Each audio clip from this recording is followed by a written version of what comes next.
Let's talk about some features I have in my leopard geckos tanks that you should too. If you're missing any of the stuff in their tank, that is below minimum and you should upgrade. For starters, tank size is 36 by 18. This is equivalent to a 50-gallon tank. However, you should have one on the hot side, one in the middle, one humid hide, and one on the cool side. You'll want to place that humidity hide right in the center so there's an heat gradient. And whether or not you fill it with paper towel or sphagnum moss is your choice, as long as you're keeping it humid. Leopard geckos also do need a basking spot, so make sure you ensure that. You can do this by tile, slate. I personally get slate from Home Depot. It's super cheap and efficient. Of course, you'll need a water dish, plants, and sticks for clutter. Leopard geckos like to feel hidden. Provide that in their enclosure and they'll feel even safer and happier.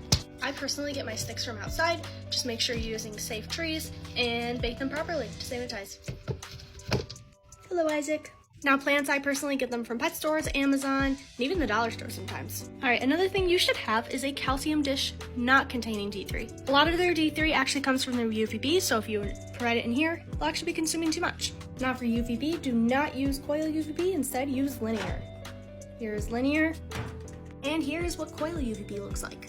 This does not provide a sufficient amount of UVB, whereas linear does. And then of course you'll want a heat and basking light. You'll want to place these two right next to each other on the same side of the enclosure. However, your linear UVB should go amongst them. Now, of course, you can go above a 50-gallon for a leopard gecko. Just ensure you have everything I have mentioned and even more. As you can see, I have an 85-gallon Philo Zoo tank. And again, just make it super cluttered to make them feel safe and happy. Hope this helps.